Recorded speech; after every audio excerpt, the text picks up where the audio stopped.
Hey, where are you right now? I've been sleeping at home, sleeping at home. There's no sign of my husband at our home where I am now. He's lying to me. Let's go back to when I was pregnant with our first child. My name is Ashley. I was finally expecting our first child in our second year of marriage. Just 1 month to go until my due date.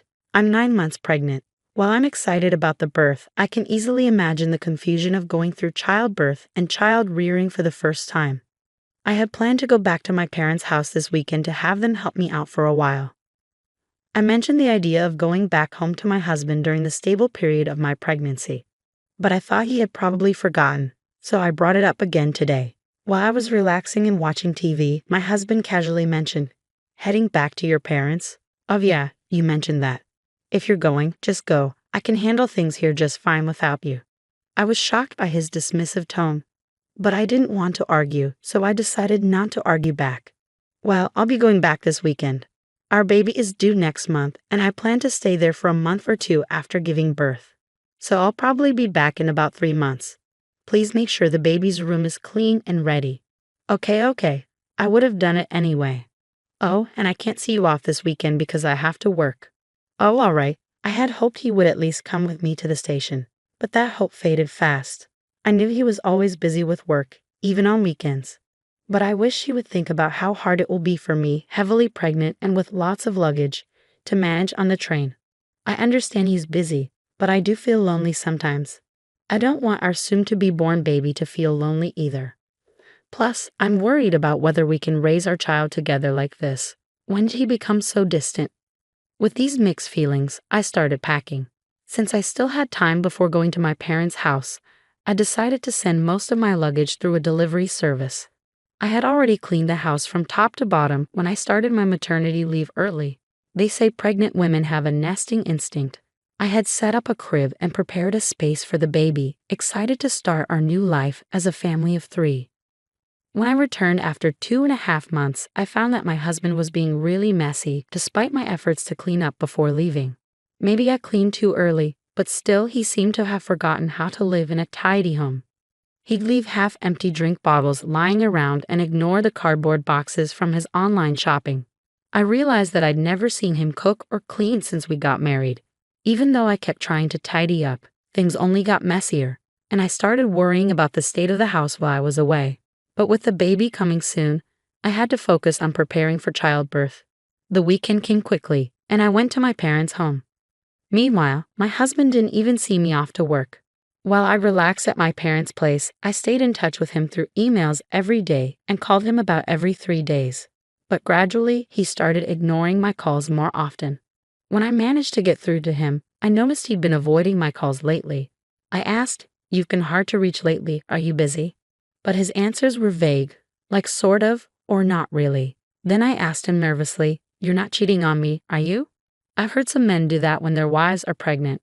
He sounded annoyed and denied it, saying, "No, why would I do that?" It's frustrating to be accused. Feeling uneasy, I quickly apologized. Having these worries while carrying our precious baby wasn't good for my mental health. I needed to trust my husband, I decided. A few weeks later, I started having labor pains. As I prepared to go to the hospital, I called my husband. I felt embarrassed to show how much pain I was in, but I really wanted him there when our baby was born. I thought surely he'd be touched by the birth of our child. I'm in labor. It usually takes about half a day for the first baby to arrive, so if you leave now, you should make it in time. I really want you here when the baby is born. You can even cut the umbilical cord. When I asked him to come, my husband sighed in annoyance. "What? You want me to come by train right now?" "Sorry, I'm tired too, I can't. I have work tomorrow."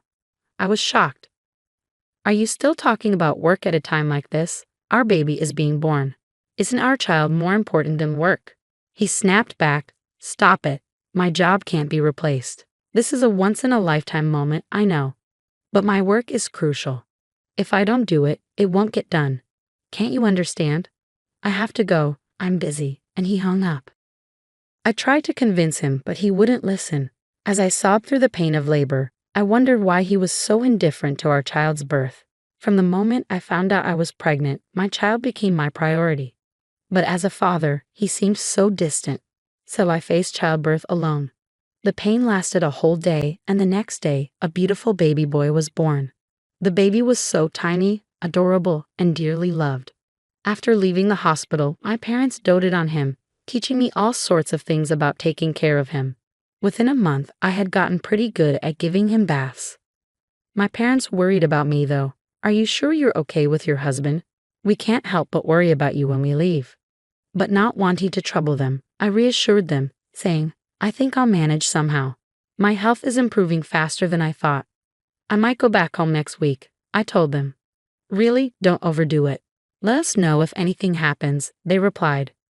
People often say that recovering from childbirth is like recovering from a car accident, but thanks to hormones, I was in good spirits and my body was healing well. I was also getting the hang of taking care of the baby, so I decided to go back home a bit earlier than planned. While I stayed with my parents, my husband hardly reached out, and even when I sent him photos and videos of our son, he didn't seem interested.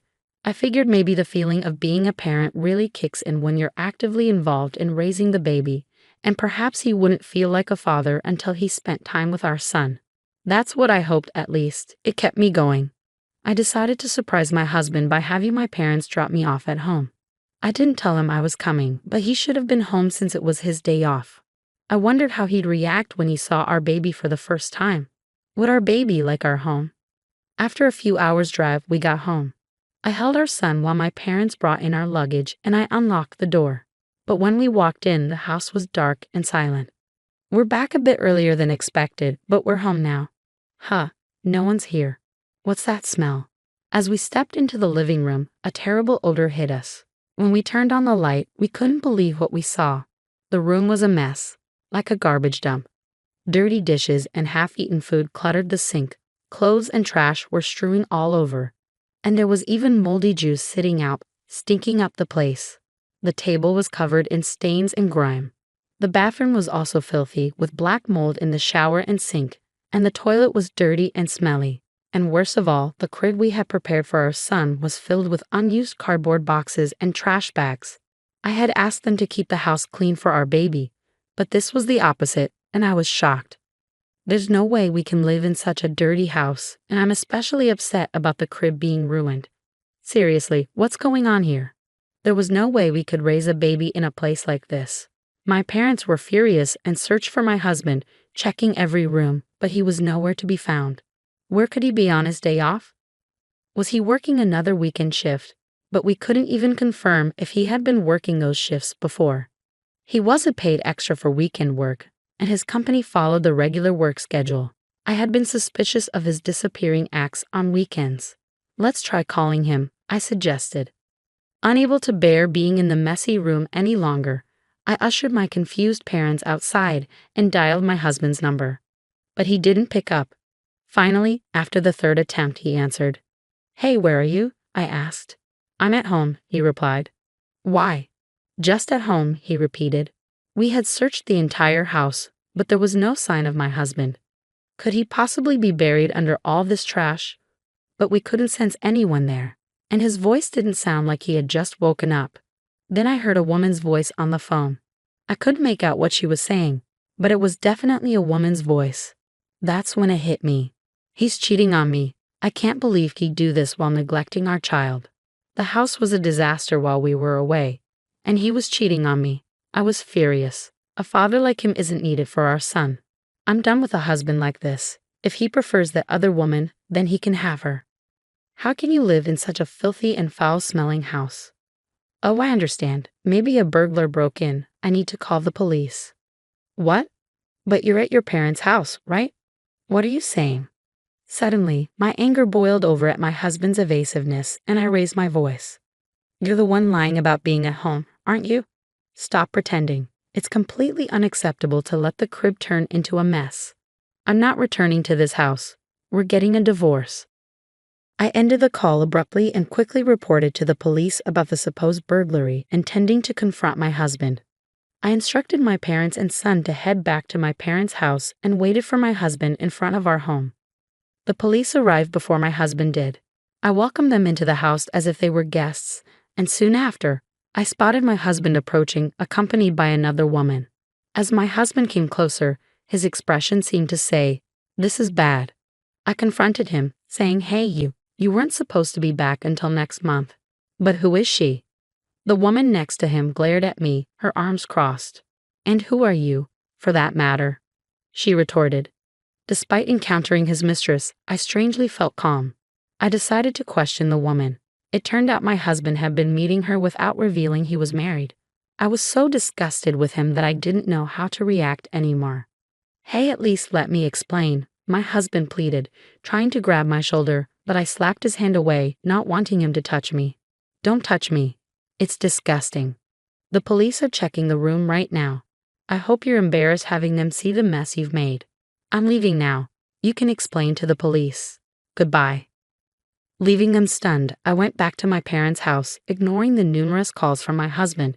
That night, I finally decided to respond.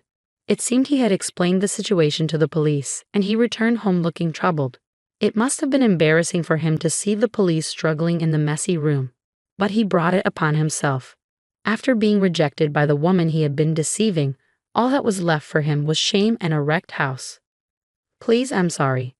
Come back. I've been looking forward to seeing our son," he pleaded. If he truly felt sorry, he should have come to my parents' house at least. Thinking he could apologize over the phone, and everything would be fine shows what kind of person he is. I can't imagine a future with him. Even though you never showed any interest before, you suddenly care? You weren't even there when I gave birth, despite me asking you to come several times, I pointed out. "Well, I thought you knew that I would. I'll clean up the room. I can't do household chores without you. I need you," he pleaded. I could imagine my husband growing more desperate and flustered on the other end of the line as I continued to reject him. "No matter how much you beg, it's not happening. You should have stuck with that woman. If you can't handle housework, have her do it for you," I responded firmly. "But that was just a fling. It was a momentary lapse. You're the only one for me, Ashley," he insisted. "A fling? Weren't you seeing her every time you said you had to work overtime?" I countered. "Well, that's a different—" He trailed off, unable to explain himself.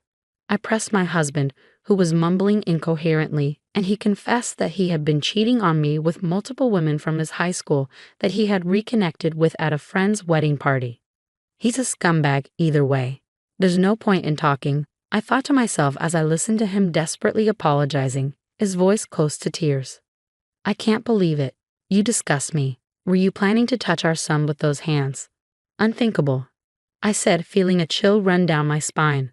I won't do it again. I'll come to pick you up right now. I want to see you and our son. I'll prove my sincerity. Let's go home together," he pleaded. I couldn't believe what I was hearing from his defiant voice. What was he thinking at this point?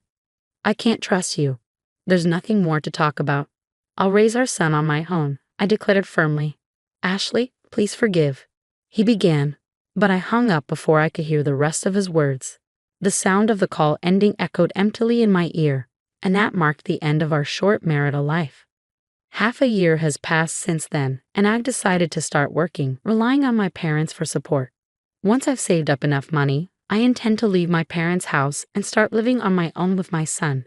I'm in the midst of divorce negotiations with my husband, mainly for the sake of alimony. Despite his limited experience living alone, my husband is apparently unable to manage household chores, and most of his meals are from dining out, leaving his house in disarray. However, that's no longer my concern. I will do my best, showering my son with abundant love and care.